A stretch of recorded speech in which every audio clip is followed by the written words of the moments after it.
For these two boys, and thousands like them, the first steps to adventure lead down to the sea.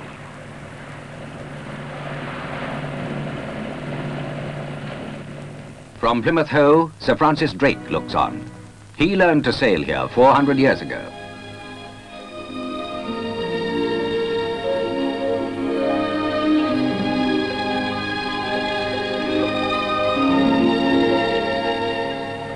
Drake's Island, once a fortress at the narrow throat of Plymouth Sound, it's now an adventure centre for young people from all over the country.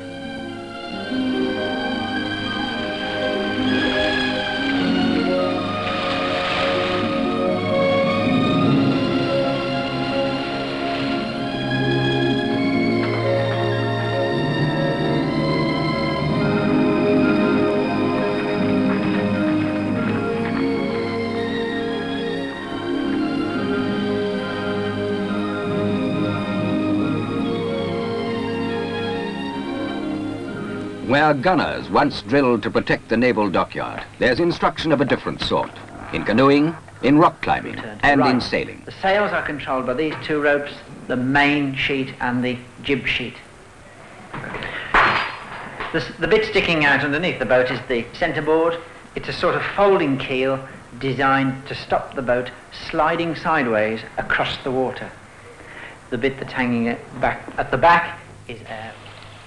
Classroom instruction is all very well, but there's nothing to beat the real thing. A first sail in one of the Drake Island dinghies.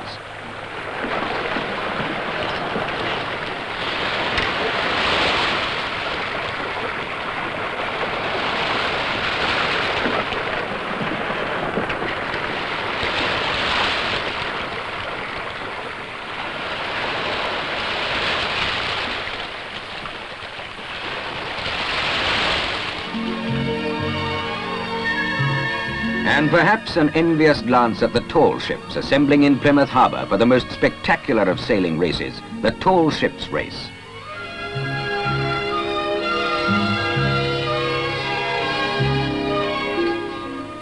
Crackerjack and her all-girl crew get ready.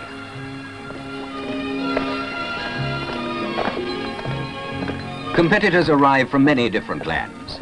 These cadets belong to the Danish training ship Falcon.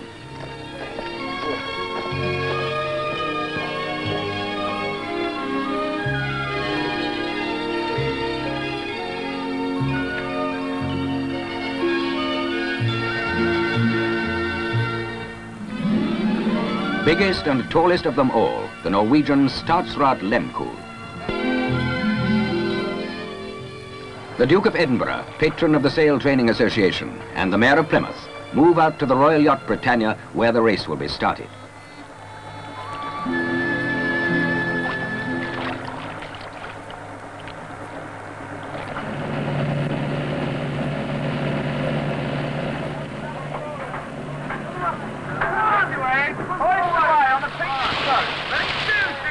Making sail on the schooner Malcolm Miller.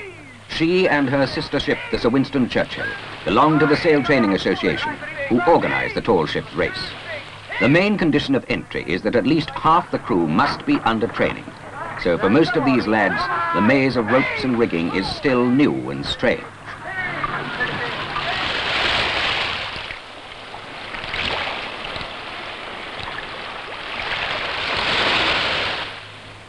That magic moment as the last line is cast off, the ship stirs to the breeze, and the first chuckle of water past the bow proves you're outward bound. The first Tall Ships Race was in 1956. It was so successful that it's been held every 2 years ever since.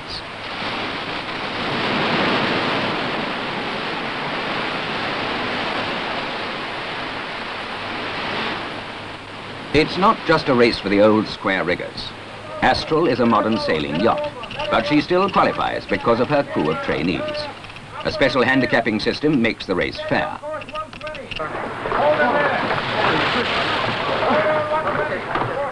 Skipper Van der Star takes Astral out into the Sound.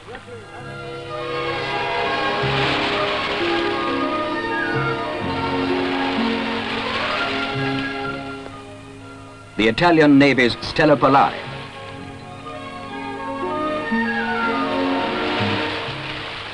With 38 competitors and dozens of spectator boats, the waters round Britannia get rather crowded.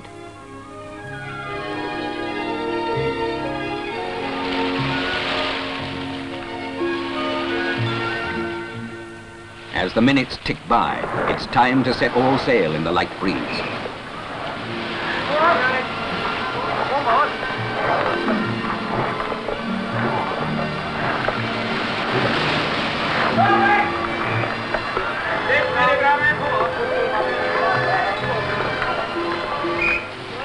The big square riggers with their acres of canvas set inch towards the starting line.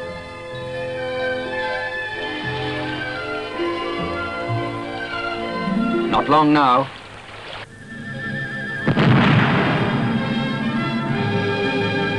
And the race is on, across the line and south to Tenerife, almost 1,500 miles away.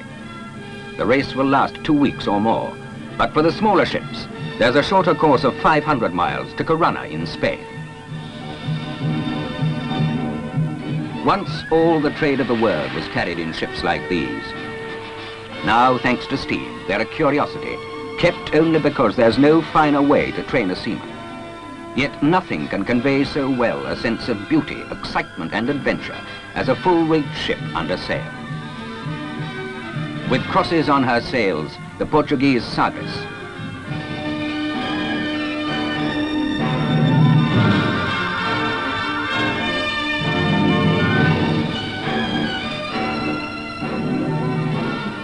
Following on behind the big boys come the rest, jockeying for position across the line. As their bows dip in salute to the open sea, the tall ships settle down to their voyage, while the coastline and the excitement of the start fade behind them.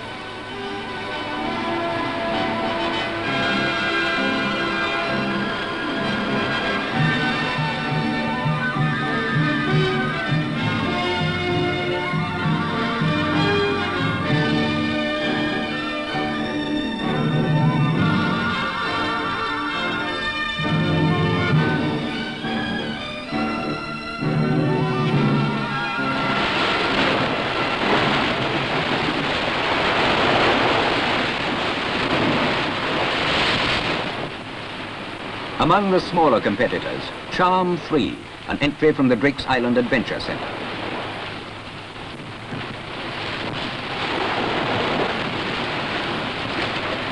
The schooner Hoshi, with a crew of girls, bound for Corunna.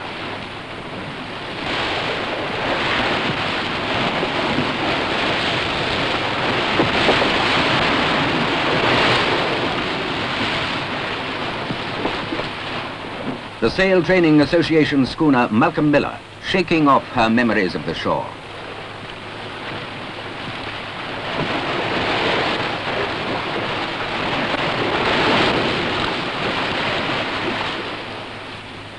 Zulu, a famous 19-ton ocean racer.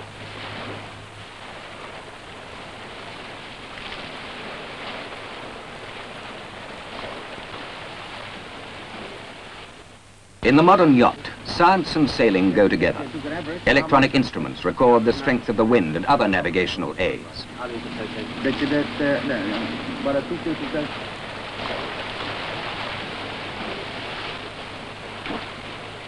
But some jobs never get mechanized.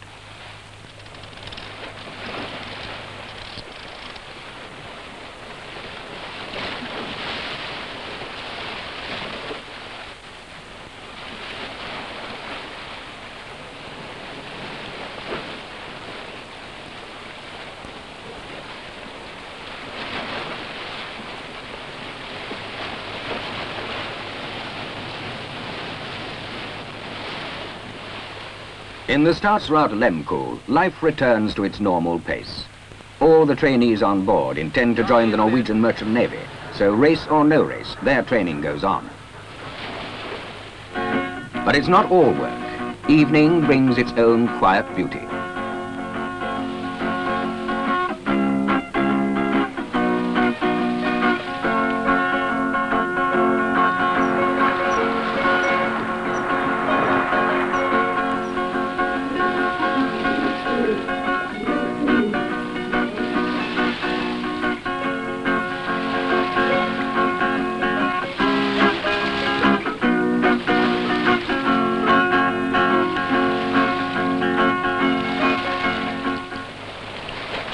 o'clock of a bright new morning, and the day's work begins.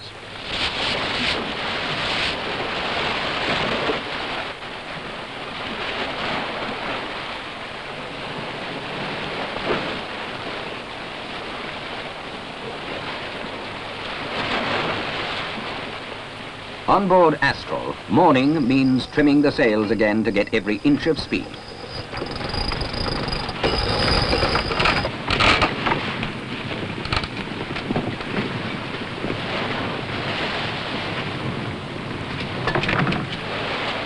And morning finds the Malcolm Miller well out to sea.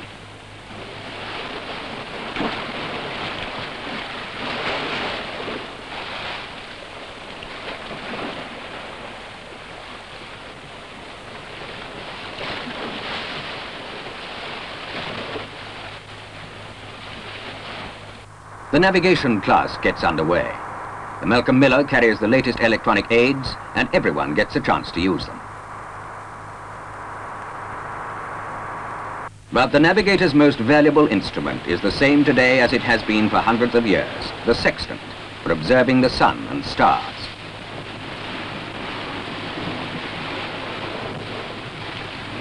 $46.03.5. How do you check on that money? The days slip by as the ship's routine controls your life. First watch, middle watch, morning, forenoon, afternoon, first dog, last dog. The land and everything connected with it seems very far away. For the big ships comes the hardest thing for a sailor to bear, calm. While the ship rolls and the sails slat aimlessly to and fro, the tide, as likely as not, pushes you back the few miles you won. Frustration is too mild a word.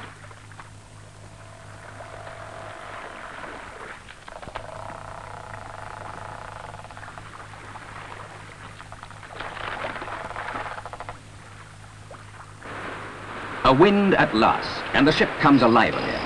As the wind pipes up, the miles begin to slip away and spirits rise. Some of the bigger ships only give their best in a force 8 gale.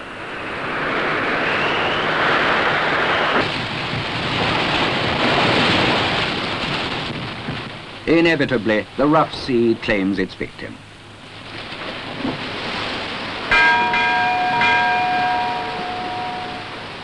But for most people, life at sea means an enormous appetite, and meal times are more than welcome.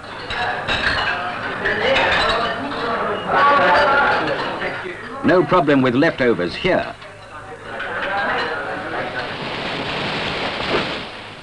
As the ship marches south, the sun gets higher and hotter. Tenerife, the end of the voyage, is only 300 miles from the Tropic of Cancer.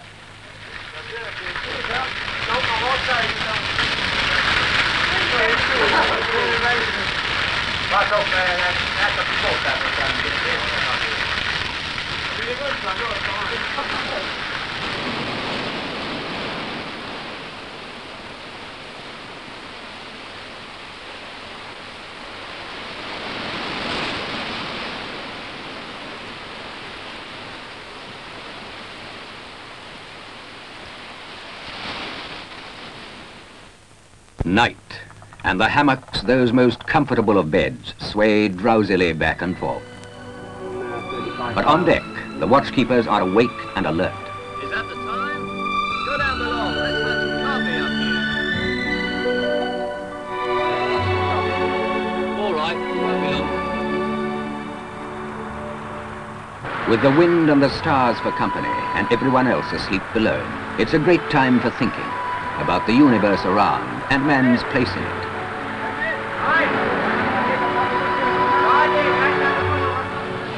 But morning soon puts such thoughts away as the day makes its noisy, bright beginning. Come on, wake up. It's time you're on watch.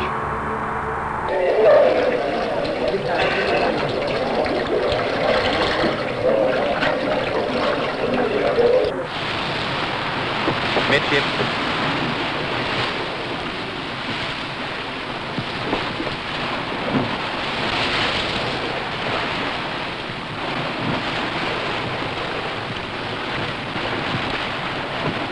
In the old days, a ship could go for weeks without speaking to another. Now they're only a button press apart. Our known position. Repeat, our known position.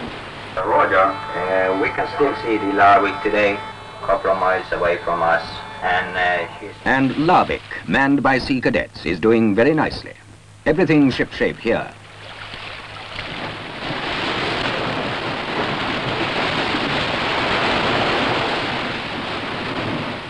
There's always something to do on a sailing ship. It's a long way to the nearest laundry, but there's usually a good drying breeze.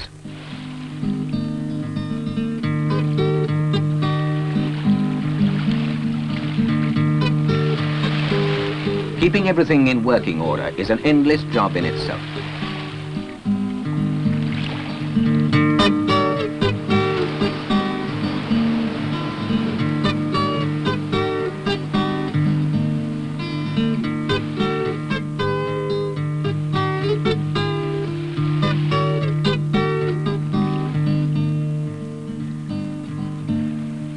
And on Statsraad Lemkool, a baking class for embryo cooks and stewards. After days at sea alone, we're suddenly reminded we're in a race. The course takes us through the narrow passage between the islands of Madeira and Porto Santo. Crashing along in a good stiff breeze, we can expect to see some other competitors at any moment.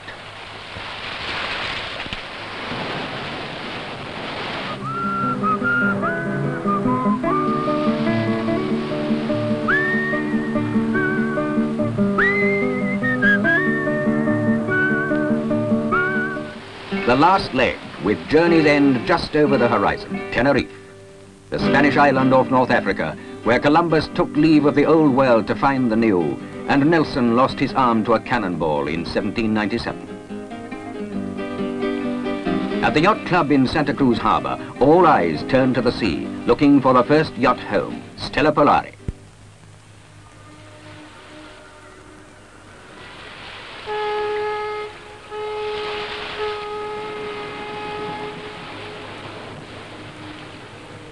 A warm welcome for the Italian yacht, also the overall winner on corrected time. The shorter section of the race, to Corunna in northern Spain, had already been won by Hoshi and her crew of girls. Who says it's a man's life at sea?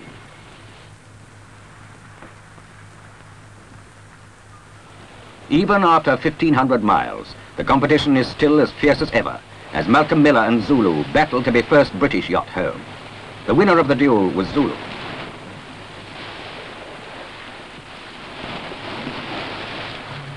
After being becalmed in the channel at the beginning of the race, the big ships are some time behind the leaders. But Statsraad Lemkool arrives at last, surging up the sunny channel into the port of Santa Cruz.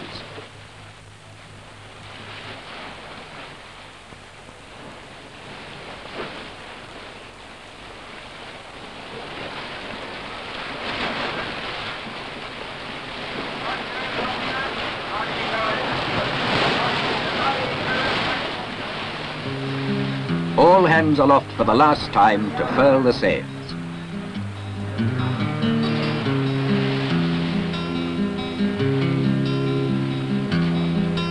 There's nothing quite like arriving in a foreign port under sail. After days at sea, the land seems to reach out and welcome you, full of life and colour and movement.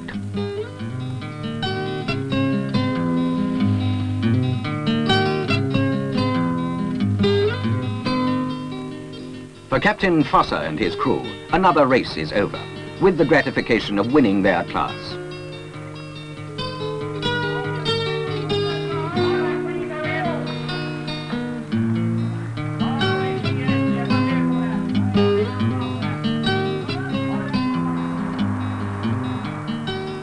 As the first line goes ashore, you suddenly realize it's over. You've done what you set out to do. You've arrived at journey's end. As everyone arrives, the harbour takes on a festive air, packed with the masts of ships tall and not so tall. There's a chance to get ashore and stretch your legs, to talk to the others who've been through the same experience in other ships, and to buy presents for families and girlfriends. And of course, there's the prize giving. And the overall winner of the race is Stella Polare.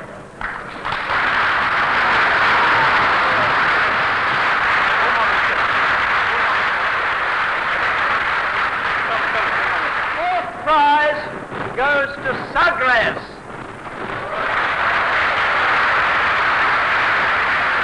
Malcolm Miller. Christian Reddick.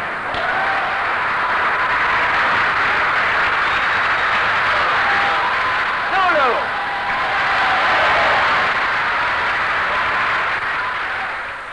There seem to be prizes for everyone, some of them very big.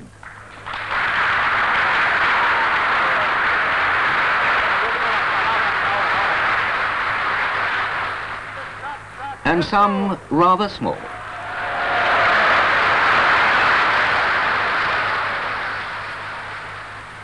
But the prizes aren't really very important. They're just the icing on the cake. It's the endeavour itself that counts. As Sir Francis Drake said in a prayer before the Battle of Cadiz, there must be a beginning to any great matter, but the continuing unto the end until it be thoroughly finished yields the true glory.